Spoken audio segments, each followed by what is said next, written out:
Praise lord. దేవుని నామానికి మహిమ కలుగును గాక. ఈ రోజంతా దేవుని యొక్క కృప, ఆయన యొక్క మహిమ మీ అందరికీ తోడే ఉండును గాక.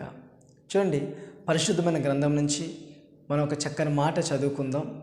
సామెతల గ్రంథం 11వ అధ్యాయం 23వ వాక్యంలో ఒక చక్కని మాట రాయబడింది. అదేంటంటే, నీతిమంతుల కోరిక ఉత్తమమైనది. అవునండి, నీతిమంతుల కోరిక ఉత్తమమైనది అని చెప్పేసి అక్కడ రాయబడింది. కరెక్టే. ఈ రోజుల్లో చాలామందికి కోరికలు ఉంటాయండి, ఆశలు ఉంటాయండి. మనం ఒక చిన్న పాపను కానీ బాబుని కానీ ఎవరైనా నీ కోరిక ఏంటి, నీ కళ ఏంటి అని అడిగితే, నేను డాక్టర్ కావాలి, నేను ఇంజనీరింగ్ కావాలి, నేను అది కావాలి ఇది కావాలని చెప్పేసి వాళ్ళు చెప్తారు. అలానే ప్రతి మనిషికి ఒక కోరిక అనేది ఉంటుంది. అలానే ఈరోజు బైబిల్ గ్రంథంలో నీతిమంతుల యొక్క కోరికలు ఎలా ఉంటాయి, అయితే నీతిమంతుల యొక్క కోరికలు ఎలా ఉంటాయో పరిశుద్ధమైన గ్రంథం నుంచి 2-3 మాటలు మనం ధ్యానిద్దాం. ఆదికాండం 18వ అధ్యాయం 23వ వాక్యంలో ఒక మాట రాయబడి ఉంది. నేను చదువుతున్నాను, ఆలకించండి. అప్పుడు అబ్రహాము సమీపించి ఇట్లా, నేను దుష్టులతో కూడా నీతిమంతులను నాశనం చేయుదువా? ఆ పట్టణంలో ఒకవేళ 50 మంది నీతిమంతులు ఉండిన యెడల దానిలోనున్న 50 మంది నీతిమంతుల నిమిత్తము ఆ పట్టణమును నాశనం చేయక కాయవా? చూడండి, ఇక చదవబడిన సందర్భం మనందరికీ తెలిసిన విషయమే. అబ్రహాం యొక్క అన్న కుమారుడైన లోతు అబ్రహాం నుంచి దూరం అయిపోయి సొదొమ గొమొర్రా అనే పట్టణంలో నివాసం చేస్తున్న కాలంలో దేవుడు సొదొమ గొమొర్రా పట్టణ ప్రజలందరి మీద కోపపడ్డాడు. ఎందుకు కోపడ్డాడంటే, వారందరూ పాపంతో విచ్చలవిడితనంతో వారు పాపం చేస్తున్న ఆ కాలంలో, అదే సమయంలో ఈ లోతు తన కుటుంబంతో చేరి అదే ఊరిలో నివాసం చేస్తున్నప్పుడు దేవుడు వచ్చి అబ్రహాముతో ఇలా మాట్లాడతారు. అబ్రహమా, సొదొమ గొమొర్రా పట్టణాన్ని నేను నాశనం చేయకపోతున్నాను, అగ్ని గంధకాన్ని కురిపించి ఆ పట్టణాన్ని కాల్చివేయబోతున్నాను అని చెప్పినప్పుడు, ఈ అబ్రహాము ఆ ఊరిలో తన అన్న యొక్క కుమారుడైన లోతు ఉన్నప్పుడు వాళ్ళ గురించి ఆలోచించి ఎలాగైనా ఆ పట్టణ ప్రజలందరినీ కాపాడాలనే ఒక ఉద్దేశంతో దేవునితో ఈ మాట అంటాడు. అయ్యా, ఆ పట్టణంలో నీతిమంతులను బట్టి ఆ పట్టణాన్ని కాపాడలేవా అని అడిగినప్పుడు, అదేవిధంగా ఆ పట్టణంలో 50 మంది నీతిమంతులు ఉంటే ఆ పట్టణాన్ని కాపాడవా అంటాడు. అప్పుడు దేవుడు అంటాడు, తెలుసా, ఆ పట్టణంలో 50 మంది నీతిమంతులు ఉంటే ఆ పట్టణాన్ని కాపాడుతా అంటాడు. తర్వాతకి అబ్రహాము 45 మంది నీతిమంతులు ఉన్నచో ఆ పట్టణాన్ని కాపాడలేరా అని అడిగినప్పుడు, కాపాడుతాను అంటాడు. మరలా దేవుడితో అబ్రహాం అంటాడు ఏమనంటే, అయ్యా, 30 మంది ఆ పట్టణంలో నీతిమంతులు కనుక కనిపిస్తే మీరు ఆ పట్టణాన్ని కరుణించవా అని అడుగుతాడు. దేవుడు అంటాడు, సరే, నీ కోరిక మేరకు ఆ నీతిమంతులు 30 మంది ఉన్నచో నేను ఆ పట్టణాన్ని కాపాడుతా అంటాడు. మళ్ళా తర్వాతకి నేను మరొకసారి దేవుణ్ణి అడిగి చూస్తా అని చెప్పి అబ్రహాము దేవునితో మరలా మాట్లాడతాడు. 20 మంది నీతిమంతులు ఉన్నచో ఆ పట్టణాన్ని కాపాడవా అని చెప్పి అబ్రహాము అడిగినప్పుడు దేవుడు 20 మంది ఉన్నా నేను కాపాడుతా అంటాడు. మరలా 10 మంది నీతిమంతులున్నా ఆ పట్టణాన్ని కాపాడవా దేవా అని అడిగి అబ్రహాము మీద దేవుడు ఒక్కసారి కూడా కోపగించుకోలేదండి. ఎందుకంటే ఈయన కోరిక ఎలాంటిదో దేవుడు గమనిస్తున్నాడు అప్పుడు. అయితే ఈ అబ్రహాము 10 మంది ఉన్న ఆ పట్టణాన్ని కాపాడవా అని చెప్పి అడిగినప్పుడు, నేను 10 మంది నీతిమంతులు ఆ పట్టణం నాకు కనిపిస్తే నేను ఆ పట్టణాన్ని కాపాడుతాను. ఈ అబ్రహాము మాట్లాడిన మాటల్లో ఒక నీతి కనబడుతుందండి. అదేంటంటే, పట్టణం పాడవుతున్నా ఆ పట్టణ ప్రజలందరూ నశించిపోతున్నారని చెప్పి దేవుడు చెప్పినా దేవుడితో ఈయన వాదిస్తాడు. ఏమని తెలుసా, 50 మంది నీతిమంతులు ఉన్న ఆ పట్టణాన్ని కాపాడలేవా? 45 ఉన్నా కాపాడలేవా? 40 మంది ఉన్నా కాపాడలేరా? 30, 20, 10 మంది నీతిమంతులు ఉన్న ఆ పట్టణాన్ని కాపాడలేవా అని చెప్పి దేవునితో వాదిస్తాడు. ఎందుకో తెలుసా, ఇతను నీతిమంతుడు కనుక నీతిమంతుడి కోరిక ఉత్తమమైనది. కాబట్టి ఇతని యొక్క ఉత్తమమైన కోరిక ఏంటండి? ప్రజలందరినీ కాపాడాలి. ఆ సొదొమ గొమొర్రా అనే పట్టణాన్ని ఎలాగైనా కాపాడాలనే ఇతని యొక్క ఉత్తమమైన కోరిక బలమైనది. కాబట్టి దేవునితో వాదించి ఆ పట్టణాన్ని ఎలాగైనా కాపాడాలని అనుకుంటాడు. కానీ దేవుడు చెప్పినట్లుగా దాంట్లో 10 మంది నీతిమంతులు కూడా ఆ సొదొమ గొమొర్రా పట్టణంలో కనిపించరండి. అందుకనే ఈ అబ్రహాము కోరిక మేరకు దేవుడు దూతను పంపించి లోతుని తన కుటుంబాన్ని ఆ దేశం విడిచి వెళ్ళిపోమని తెలియపరిచి, వాళ్ళు వెళ్ళిపోగానే ఈ దేశాన్ని అగ్ని గంధకాలతో కాల్చివేస్తాడండి. చూడండి, అబ్రహాము ఏ విధంగా అడిగాడు దేవుణ్ణి అంటే, ఆ ప్రజలను ఎలాగైనా కాపాడాలి, ఆ పట్టణాన్ని ఎలాగైనా కాపాడాలి అనే ఒక ఉద్దేశంతో దేవునితో వాదిస్తాడు కాదండి. ఈ రోజుల్లో పక్కింట్లో ఏదైనా జరిగితే ఏమైందో అడగడానికే భయపడే రోజులు ఇవి. అట్లాంటిది ఒక దేశం నాశనం అయిపోతుంటే ఆ దేశం క్షేమం కోరి దేవుడి దగ్గర అడుగుతున్నారా? ఎవరు కూడా అడగట్లేదండి. అబ్రహాము నీతిమంతుడిగా ఎంచబడ్డాడు. ఈ మాటలను బట్టి దేవుడు అబ్రహాముని గమనించి, అబ్రహాము దేవునితో వాదించే ఆ మాటలతో దేవుడు అబ్రహామును బట్టి ఉత్తమమైన కోరికగా దీన్ని ఎంచాడండి. కాబట్టి ఈరోజు దేశాల మధ్య, ప్రజలందరి మధ్య కనిపించిన ఒక చిన్న వైరస్ ప్రజలందరి ప్రాణాలను తీస్తుంటే మనందరం దేవుని దగ్గర మనం అడగకూడదండి, అడగాలి. అబ్రహాము దేవునితో అడిగినట్లు మనందరం కూడా దేవుని దగ్గర మనం ప్రార్థించాలి, అడగాలి. మనం కూడా నీతిమంతులుగా మనం తీర్చబడాలి. దేవుని రక్తంలో ఎవరైతే కడగబడ్డారో వారందరూ నీతిమంతులని బైబిల్ గ్రంథం చెప్తుంది. ఆయన యొక్క రక్తం చేత ఇప్పుడు నీతిమంతులుగా తీర్చబడ్డాము అని చెప్పేసి రోమపత్రికలో రాయబడినట్లు మనందరం నీతిమంతులుగా తీర్చబడ్డాం. కాబట్టి దేవుని దగ్గర మనం దేశాల మధ్య, మనుషుల మధ్య కనిపించని ఈ వైరస్ ప్రజలందరి ప్రాణాలను తీస్తుంటే మనం అబ్రహాము అడిగిన రీతిగా మనం అడిగితే లోతు కుటుంబాన్ని దేవుడు కాపాడినట్టుగా ప్రతి ఒక్కరి కుటుంబాన్ని దేవుడు కాపాడుతాడు. మరో సందర్భంలో చూస్తే సమూయేలు రాజుగా ఉన్న కాలంలో ఈ సౌలును దావీదును ప్రవక్తలుగా ఉండేవారని. వీళ్ళిద్దరికీ వైరం ఉండేది. ఎందుకంటే ఈ దావీదు ఎప్పుడైతే గొలియాతుని చంపినప్పుడు ఈ ప్రజలందరూ 1000 మందిని చంపిన సౌలనియు 10,000 మంది చంపిన దావీదనియు అని పొగుడుతూ ఉండేవారు. కానీ ఆ పొగడత వలనే దావీదుపై సౌలుకి కోపగించుకొని ఎప్పుడు దావీదుని చంపుదామా, ఎప్పుడు దావీదుని హతం చేయాలా అని చెప్పేసి తిరుగుతున్నాడు సౌలు. అదే క్రమంలో ఒకరోజు ఒక దండు కళ్ళంలో సౌలుతో పాటు ఉన్న సైనికులందరూ నిద్రిస్తున్నప్పుడు ఈ సౌలు దగ్గరికి ఒకసారి వెళ్ళి చూడాలి అని చెప్పి దావీదుతో పాటు అభిషేక్ని తీసుకొని ఆ దండుపాలెంలోకి వచ్చి సౌలును గమనించి చూచినప్పుడు ఈ అభిషేక్ అంటాడు, దావీదా, నీ శత్రువు ముమ్మారు నిన్ను చంపాలని చూచిన నీ శత్రువు సౌలు ఇదిగో ఇక్కడ పడుకొని ఉన్నాడు. ఒక్క మాట ఇవ్వు, నేను వెంటనే ఈ ఈటతో తను భూమికి నాటేస్తాను అని చెప్పినప్పుడు ఈ దావీదు అంటాడు, ఒక మంచి మాట అంటాడండి. ఏంటో తెలుసా? నేను దేవుని చేత అభిషేకించబడిన వ్యక్తిని చంపను, అతని జోలికి నేను వెళ్ళను. దేవుడే అతని సైన్యంలోనో తనకి ఏదో ఒక అపాయం ఇచ్చి దేవుడే అతన్ని మొత్తుతాడు అని చెప్పేసి అంటాడు.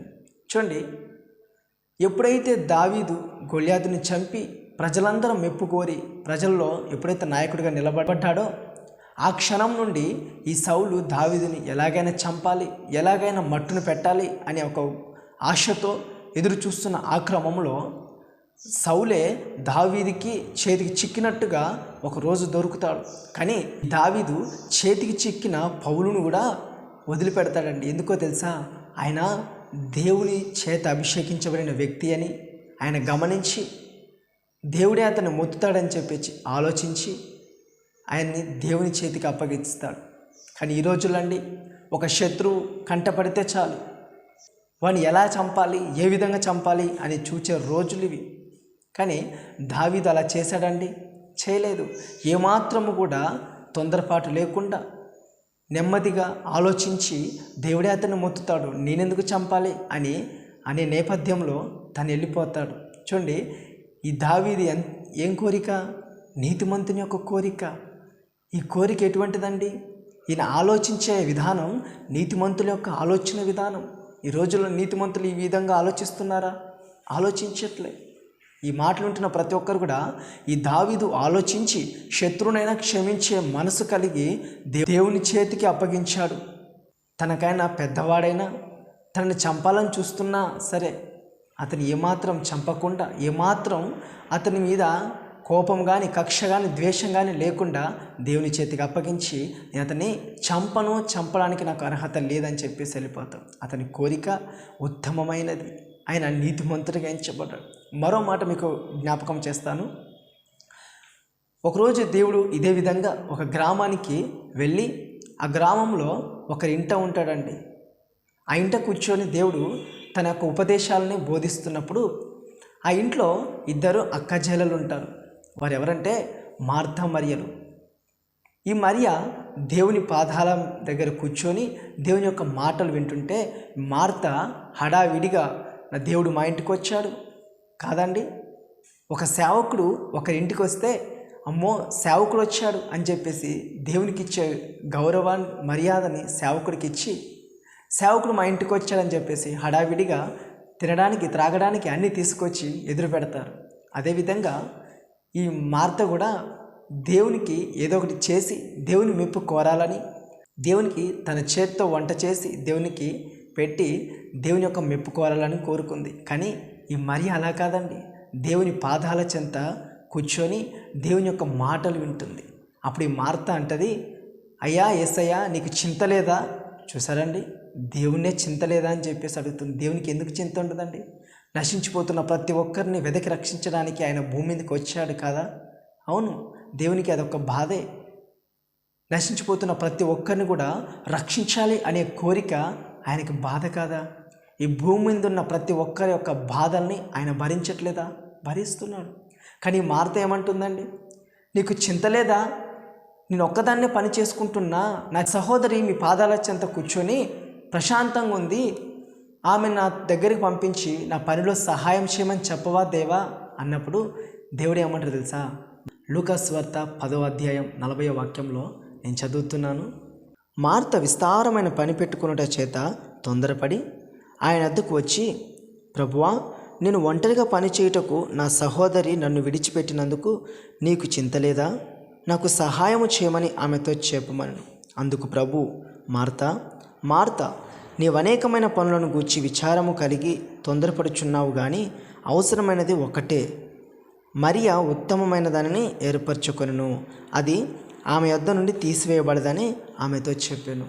చూడండి, ఈ మార్త అనేకమైన విస్తారమైన పనులు పెట్టుకొని దేవునితోనే చెప్తుంది, దేవుడా, ప్రభువా, నేను అనేకమైన పనుల చేత ఇబ్బంది పడుతున్నాను, మా సహోదరి నా యొద్దకు పంపించి నా పనిలో సగభాగం పంచుకోమని చెప్పవా?